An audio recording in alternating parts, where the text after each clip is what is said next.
Final frontier. Lost in space. The Robinson family had been lost in space for many years, facing countless dangers and adventures. The loss of Dr. Smith in a tragic accident had cast a shadow over their journey, but they continued to push forward, driven by the hope of one day returning to Earth. John Robinson, the steadfast father and leader, stood on the bridge of the Jupiter 2, staring at the distant blue planet that was their home. His heart was heavy with the memories of their fallen comrade, but he knew he had to stay strong for his family. "Are we really going home, Dad?" Will asked, his voice filled with a mix of excitement and sadness. John placed a reassuring hand on his son's shoulder. "Yes, Will. We're finally going home. Dr. Smith would have wanted us to keep going, to find our way back." Maureen, his wife, joined them, her eyes reflecting the same mixture of emotions.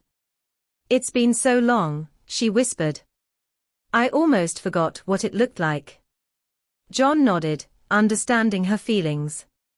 "We've been through so much, but we made it. Together." As the Jupiter 2 descended through Earth's atmosphere, the family gathered in the control room. Penny and Judy held hands, their faces showing a blend of joy and apprehension. Even the robot, who had become an integral part of their family, seemed to hum with anticipation. The ship landed smoothly in a remote area, far from prying eyes. John was the first to step out, breathing in the fresh, familiar air. He turned to help Maureen, then the children, and finally the robot. "We did it," Maureen said, her voice filled with awe. "We're really home."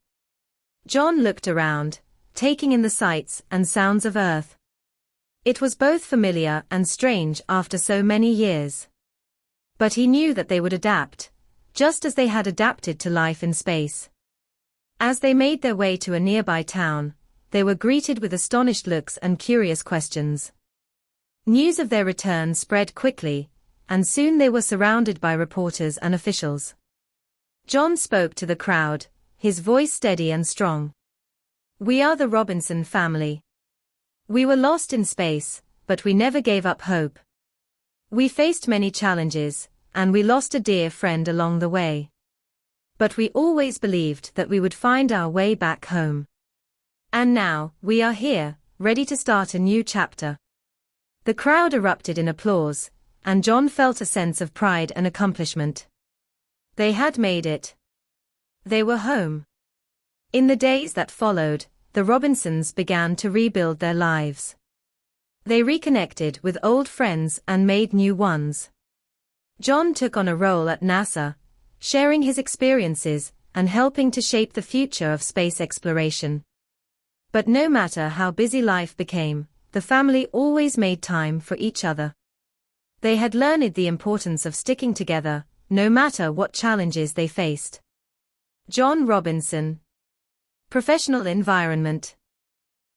John found the corporate and bureaucratic environment at NASA quite different from the hands-on, immediate decision-making required in space.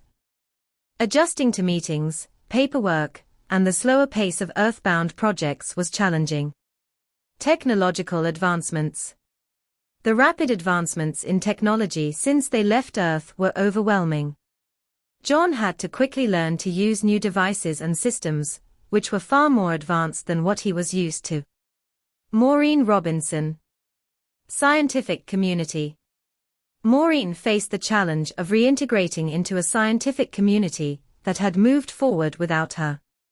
She had to catch up on years of research and developments, which was both exciting and daunting. Social norms. The changes in social norms and expectations, especially regarding gender roles and family dynamics, were surprising. Maureen had to navigate these shifts while maintaining her professional and personal identity. Judy Robinson. Medical practices. Judy was astonished by the advancements in medical technology and practices. She had to undergo extensive retraining to update her knowledge and skills to current standards. Cultural trends. The cultural trends and social behaviors of her peers were unfamiliar. Judy found it challenging to relate to people her age, who had grown up in a very different world. Penny Robinson. Education system. Penny struggled with the traditional education system. The structured, classroom-based learning was a stark contrast to the hands-on, experimental learning she had experienced in space. Pop culture. The changes in pop culture, including music, fashion, and entertainment, were bewildering. Penny felt out of place and had to find her own way to connect with her peers. Will Robinson. Social interactions. Will found it difficult to relate to other kids his age. His experiences in space had made him mature beyond his years, and he often felt isolated and misunderstood.